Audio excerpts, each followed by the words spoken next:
Magandang araw sa lahat. Ngayon ay pagpapatuloy natin ang talakayan sa Kabanata 3, Kasanayan sa Pakikinig, Pag-aaral, Pagpapakahulugan, at Pakikinig para matuto. Ngayon naman ay dumako na tayo sa mga patnubay sa paglinang ng mga kasanayan sa pakikinig. Una, maglaan ng maraming pagkakataon para makapakinig ang mga mag-aaral at magawa nilang matugunan ang anumang mapapakinggan. Sa puntong to, kailangang akayin ng mga guro ang kanilang mag-aaral para sa isang may layong pakikinig at bigyan ng kaukulang suporta ang ganitong pakikinig. Narito ang nilang karanasang pang-classroom na maiuugnay sa pagkatuto ng pakikinig. Una ay ang pagbasa ng malakas or reading aloud. Ito ay mahalaga at mabisang teknik sa paglinang at pagpapalawak ng talasalitaan at ng gamiting wika. Sa ganitong teknik din nagagawang may modelo ng guro ang iba't ibang estratehiya sa pagbabasa. Maaari itong gawin ng guro sa pangaraw-araw na talakayan. Susunod naman ay ang magbasa sa klase ng mga aklat na di-fiksyon at fiksyon. Gumamit ng mga may kalidad na literaturang pambata at madula itong basahin sa klase. Magbasa rin ng mga aklat na di-fiksyon na maaaring ang paksa ay hango sa agham, araling panlipunan at sa iba pang lawak ng pag-aaral. Kahit na minsanan lamang, gawin itong isang regular at kawili-wiling kaugaliang pamamaraan sa pagtuturo ng pakikinig. Susunod naman ay ang panubaybay na pagbasa, sabayang pagbasa, sabay na pag-awit at iba pa. Nagagawa nitong mapalawak ang kasanayan sa pakikinig ng mga mag-aaral. Ang pagbabasa rin ng ilang artikulo sa mga pahayagan at magazine ay mainam din. Bilang panubaybay na gawain, maaaring pasulatin ng buod ng tekstong pinakinggan ng mga bata, pagsasadula o di kaya ay pagsagot sa mga tanong. Maaari ring magparinig sa klase ng iba't ibang tekstong pasalita gaya ng katalastas, usapan or dialogue, talakayan, dula, talumpati, mga awit, slogan, balita, at iba pa. Isa ito sa mabisang gamitin sa loob ng classroom. Kabilang rin ang mga larong pampakinig. Nakatutulong ito upang maging focus sa pakikinig ang mga bata bukod pa sa pagiging kalugod-lugod ng mga ito. Ang mga sumusunod ay mga halimbawa ng larong pampakinig. Sidlan ang bayong, ibulong ko o ibubulong ko, ipasa mo. Pangalawa, bigyan ng patnubay at malinaw na panuto ang mga mag-aaral para sa paglinang ng aktibong kasanayan at estratehiya sa mabisang pakikinig. Para sa baitang 1 to 3, kapag ako'y nakikinig, ako ay masigasig na nakikinig sa nagsasalita o nagbabasa. Palaging nakapokus, bumubuo ng larawan sa aking isipan, bumubuo sa isipan ng mga tanong.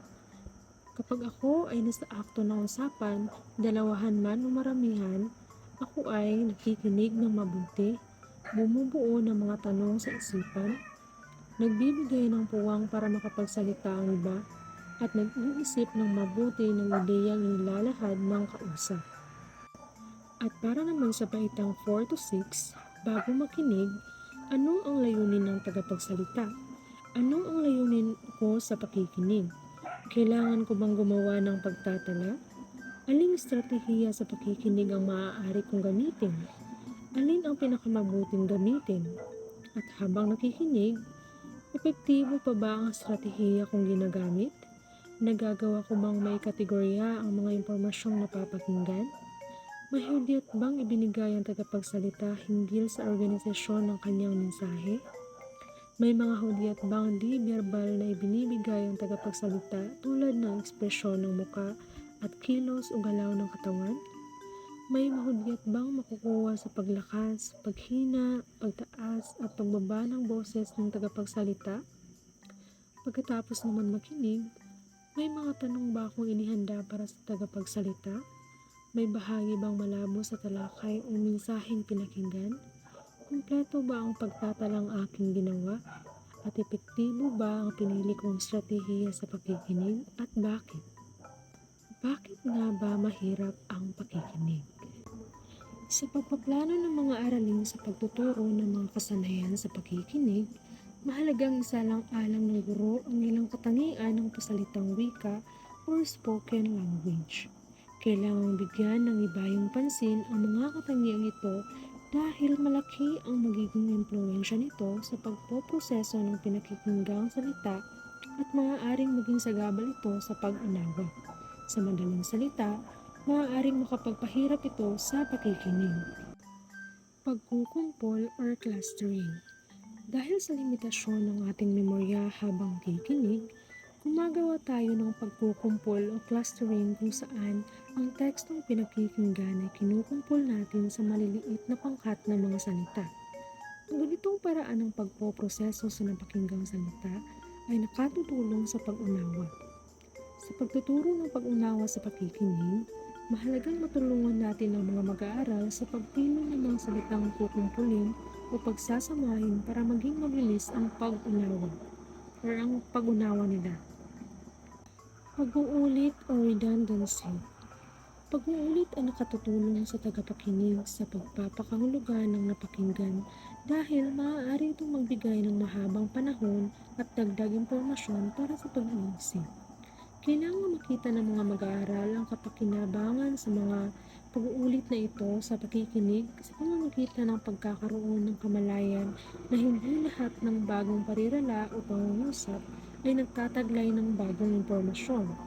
At kailangan maging sensitibo rin ang mga tagapakinig sa mga hudyat ng pag-uulit o paglilinaw. Maaaring malito sa simula ang mga mag-aaral pero kung magkakaroon sila ng mga pagsasanay, maaaring makita nila ang mga ito ay magbibigay ng mahabang pagkakataon sa pagpoproseso ng pinakikinggang teksto para sa mabisang pag-unawa. Susunod naman ang pinahiklingan nyo.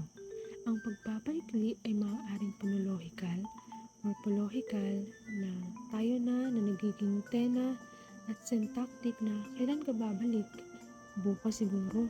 O di kaya na may pragmatic na halimbawa ay nag-ring ang telepono sa isang bahay, sinagot ng isang bata, tinakpan ang mouthpiece ng telepono at sumigaw sa kalapit kwarto, "Ate, telepono!"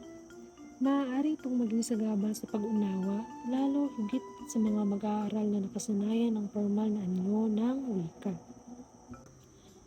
Mga variable sa pagsasalita.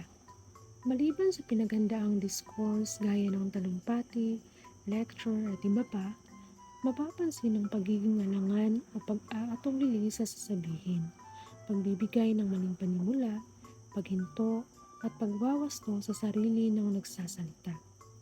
Ang ganitong kalagayan ay agad na binabaliwala ng taal na tagapakinig, subalit maaaring maging sagabal sa pag-unawa para sa mga mag-aaral ng pangalawang wika. Halimbawa, sa araw-araw na pagsasalita ng isang taal na tagapagsalita ng wika, hindi niya namamalaya na gumagamit siya ng mga pangungusap na mali ang balarila. Natural ito kung minsan at bahagi ito ng tinatawag na performance. Paggamit ng mga kolokyal na salita. Ang mga mag-aaral na matagal nang nakaririnig o nakababasa ng formal na anyo ng wikang pinag-aralan ay maaaring magkaroon ng problema kapag nakakarinig sila ng mga kolokyal na salita sa isang diskurso. Ang mga idioma, slang o pinaikling anyo, mga pahayag na kaugnay ng kultura ay karaniwang maririnig sa isang usapan. Ang mga kolokyalismo ay maaaring marinig sa mga monologue at dialogue. Susunod naman ang bilis ng pagkakabigkas. Ayon kay Richards noong 1983, ang bilang at haba ng mga paghinto ng isang tagapagsalita ay mas mahalaga sa pag-unawa kaysa sa bilis.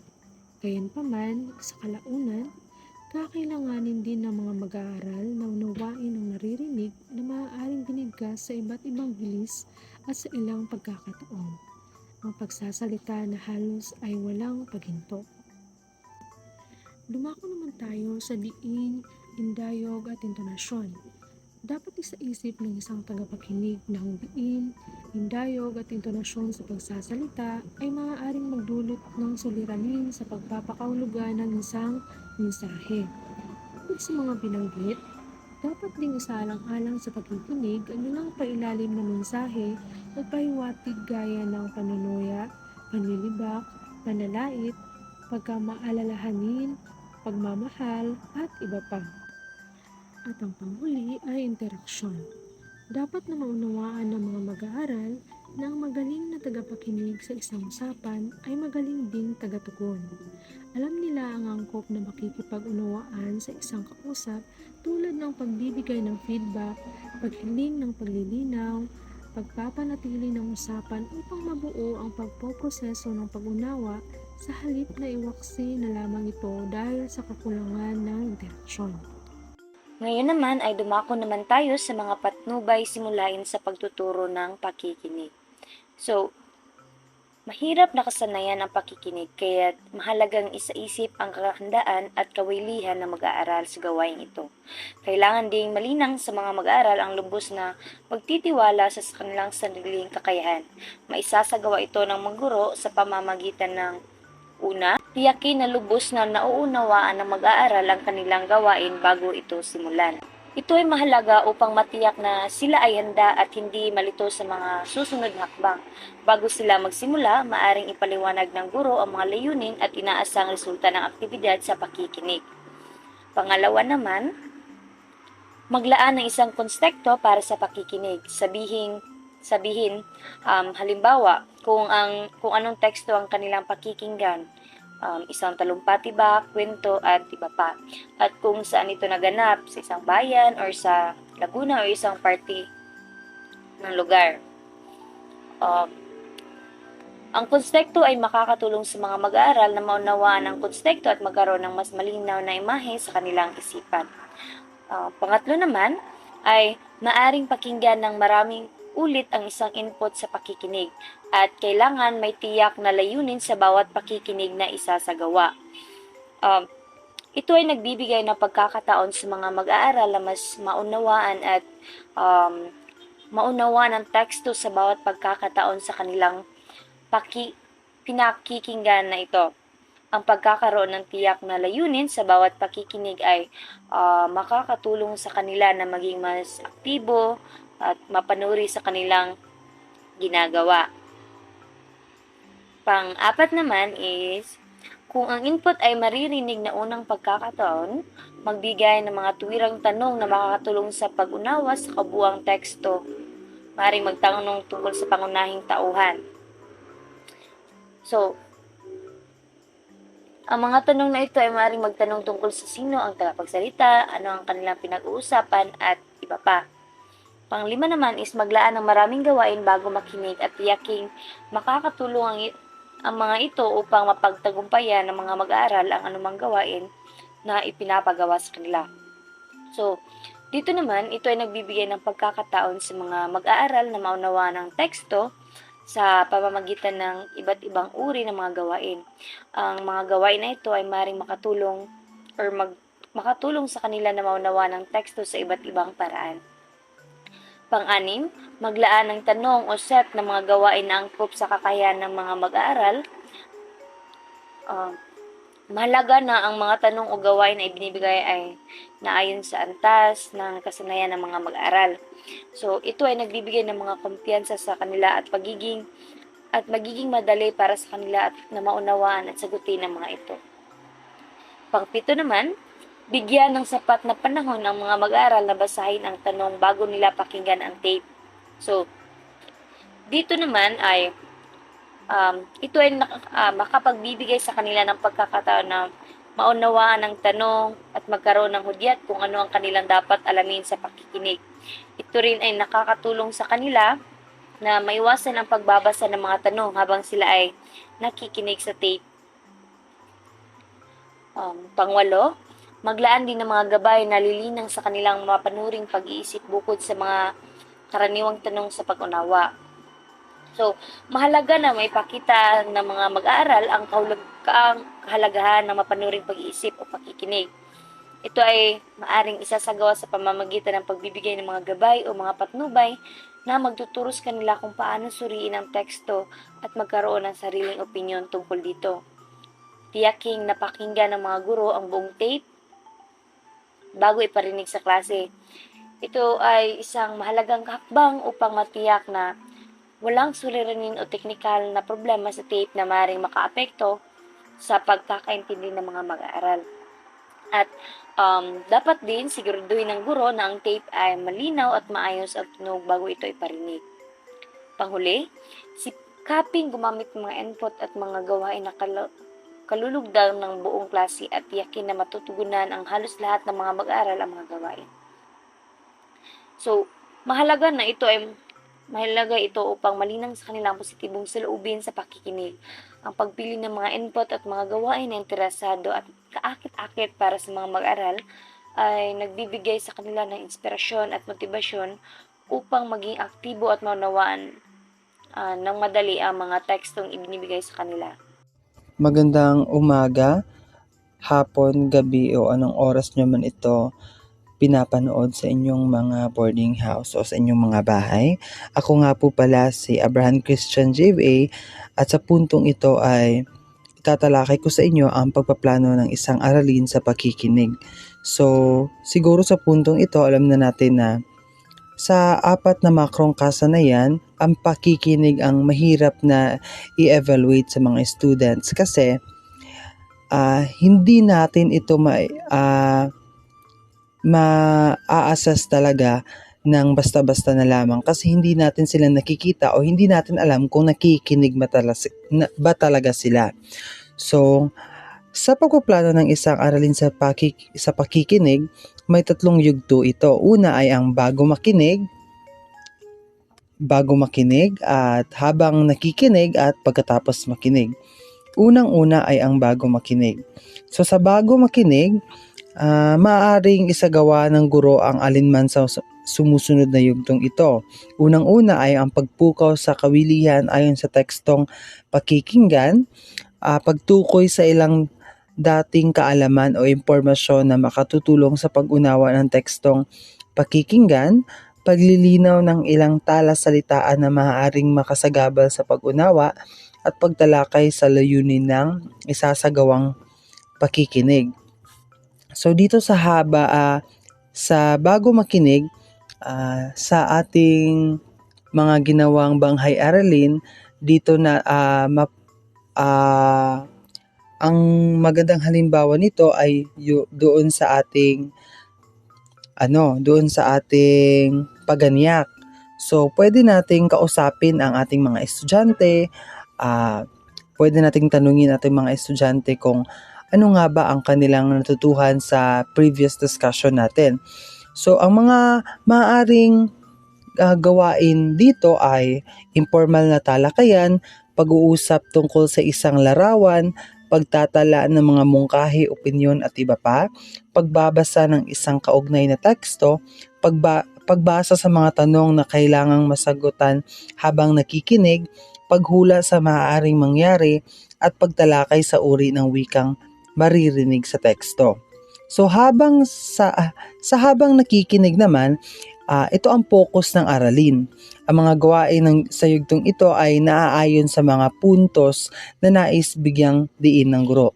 So sa ating banghay aralin, dito na yung formal na diskusyon o formal na talakayan. So ang mga gawaing maaaring mailapat sa yugtong ito ay yung mga sinabi ko kanina na pwede ring ilapat sa bago makinig. Pero ay dadagdagan lang natin, halimbawa, pagsagot ng mga tanong na maraming pagpipili ang mga sagot, mga tanong na tama o mali, at pagtukoy sa mga maling impormasyon. At ang pangatlo naman ay pagkatapos makinig. So sa yugtong ito, maaring bigyan ng mga mag-aaral ng mga gawaing bunga ng ginawang pakikinig. So halimbawa nito ay ang pagsulat ng refleksyon, pagsulat ng liham sa tagapagsalita bilang personal na tugon sa sinasabi ng tagapagsalita. So halimbawa sa banghay aralin sa pakikinig, no? So i-apply natin yung tatlong yugto. So halimbawa, ang layunin natin ay naisasagawa ang wastong pakikinig at nasasagot ang mga tanong tungkol sa mga detalye o paglalarawan. So ano nga ba ang dapat nating gawin doon na mapupuntirya natin ang pakikinig sa ating mga gawain? So pwedeng ang gawain natin bago makinig ay magbigay ng mga larawan ng iba't ibang magandang lugar sa Pilipinas at itanong kung aling lugar ang nakita o napasyalan na at talakayin kung bakit dinarayo ito. So, kung masagutan na iyan ng mga estudyante natin, napukaw na natin yung atensyon nila. So, I'm sure na makikinig na talaga sila kasi nakuha na natin yung mga atensyon nila. Pangalawa, sa habang nakikinig, pwede ding gawin natin na ang mga mag-aaral ay makikinig at sasagutin ang mga tanong tungkol sa mahalagang detalye, input na pakinggan. 3 maikling paglalarawan ng 3 magagandang lugar sa Pilipinas. So, kailangan nating bigyan ng instruction ang ating mga estudyante na makinig kasi may gagawin tayong oral recitation o pagkatapos ng ating formal na diskusyon ay magtatanong tayo sa kanila. So, with that, yung mga estudyante natin, makikinig talaga sa atin habang tayo ay nasa formal na talakayan. At pagkatapos makinig, gawain sa pagsasalita, talakayin sa klase kung aling lugar ang gusto nilang bisitahin at bakit. So, pwede nating ilapat na dito ang affective na domain. Mga isena sa alang-alang sa mabisang pakikinig. So, ang pakikinig ay mahalaga sa pagsisimula ng mga proseso at pagkatuto upang maunawaan at masalita ang wika.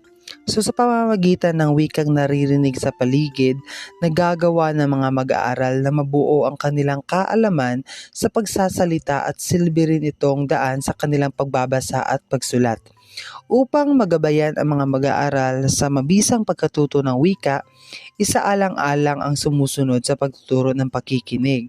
So unang-una, meron tayong aktibong pakikinig, maparaang pakikinig at talastasan at itinanghal na pakikinig. So from the word itself na pakikinig, so alam naman natin sa 4 na makrong kasanayan, unang-una ang pakikinig dahil bakit kailangang mauna ang pakikinig? Dahil sa pakikinig, kung marunong kang makinig, marunong kang magsulat, marunong kang magbasa, marunong kang magsalita, at marunong ka ring makipag-usap. So, sa aktibong pakikinig, sa mga classroom, tiyaking ang pakikinig ay nararamdaman ng mga mag-aaral bilang isang aktibong proseso at masigla silang nakapagsalita ng paganting kilos sa halip na pagsawalang kibo. Ang aktibong pakikinig ay higit pa sa pagtanggap o di kaya na may pagtanda ng mga ideya o kaisipang napakinggan. Kailangan ng isang tagapakinig ng mga ideya at kaisipan na maibabahagi niya ng verbal at di-verbal sa pamamagitan ng mga ekspresyong paralinguistics at extralinguistics. So, siguro, alam nyo na kung ano ang paralinguistics at extralinguistics pero kailangan ko pa rin itong ipaalam sa inyo. Sa paralinguistics, ito yung parang intonation ng mga nagsasalita. Mahalaga ito para malaman natin kung galit ba o hindi yung nagsasalita. Kasi dito din natin malalaman ang voice tone, pitch, pronunciation, or rhythm ng isang tagapagsalita. Habang ang extralinguistics naman ay ito yung mga body language niya. Ayun. So, ilan sa mga palatandaan na aktibo ang pakikinig ay ang mga sumusunod. Unang-una ay ang physical o pasalitang ekspresyon ng damdamin, pakikiisa sa iba pang nakikinig sa pangkat, pagtanggap sa ideya ng ibang kasama sa pangkat, paghahangad na maging bukas ang isipan, at pagbibigay ng mga puna o komento kaugnay ng paksang pinakinggan. So, tandaan lamang natin na ang pakikinig ay isang gawaing madaling mapapansin sa mga kilos o galaw ng taong hindi sa ngayon nagsasalita. Ito'y nahahalata sa mga pisikal at naoobserbahang kilos ng katawan ng isang tagapagkinig. Ang pakikinig ay may katuwang na pagkilos at paggalaw sa saliw ng mga salitang napakinggan. So, pangalawa ay ang maparaang pakikinig. So, maparaang pakikinig, mas magiging mabisa ang pakikinig kung may taglay ng mga estratehiya ang isang tagapagkinig at nagawa niya itong mailapat ng mahusay. Isang karaniwang estratehiya ay ang panghuhula. So, papahulaan natin kung ano yung mga susunod na pangyayari at kung ano nga ba ang definisyon ng ganito. So, isinaad ni Stauffer 1980 sa kanyang pananaliksik na pinamagatang Directed Listening Thinking Activity o DLTA. Isinaad niya doon na ang pagtitiyak sa pangunahing diwa o kaisipan ng pinakikinggang teksto ay isa pang estratehiya. Ginagawa din ito ng tagapagkinig sa pamamagitan ng pagtatanong sa sarili ng ganito. Anong pangunahing kaisipan ang nais sabihin ng tagapagsalita? Pagkatapos na matiyak ang pangunahing ideya, isusunod naman niya ang panunubaybay na tanong na ito. Ano-anong mga pansuportang detalye ang binanggit? Ang mga estratehiyang binanggit ay makatutulong sa tagapagkinig upang hadlangan ang mga sagabal sa pakikinig, maging focus sa mga ideya at upang maiwasan ang paglalakbay diwa. Ilan ito sa mga estratehiya na dapat na imodelo ng mga guro sa mga mag-aaral. Panghuli ay ang talastasan at itinanghal na pakikinig. Nagaganap ang pakikinig sa isang akto ng talastasan at sa mga sitwasyong itinatanghal. Sa talastasang pakikinig, mararanasan ang kagyat na pagbibigay at palitan ng tugon bunga ng pagbabatuhan ng mga ideya. Isang halimbawa ng talastasang pakikinig ay nagaganap sa harapang talakayan kung saan ang isang tao ang tagapagsalita at ang tagapagkinig naman ang iba. So malimit na nagpapalit ng gampanin ang mga taong kasangkot sa ganitong uri ng talastasan. Mahalaga sa talastasang pakikinig ang tuwirang pagkakaroon ng pakikipag-unawaan sa nagsasalita sa pamamagitan ng galaw ng mata upang mahiwatigan sa kilos ng katawan kung nais magsalita at hindi basta sumasabad o kalagitnaan ng pagsasalita o di kaya na may hindi sinasapawan ng nagsasalita. Isinaad din ni Franz Focke-Wulf sa Metacognitive Communicative Awareness noong 1997 na tuwirang kabatiran hinggil sa mga ipinahihiwatid ng mga kalakaran sa isang talastasang interaksyonal. Samantala, sa itinanghal na pakikinig, maaaring isang tao o isang pangkat ng tao ang gumaganap na tagapagsalita. May pakikita ang pagkalugod sa ganitong pakikinig sa pamamagitan ng tuwirang pagtingin sa nagsasalita, pagbago ng kilos ng katawan, ekspresyon ng mukha, at pagtaas ng kamay kung nais magtanong. Naway may natutunan kayo sa aming paksa sa araw na ito. Yun lamang po at maraming salamat.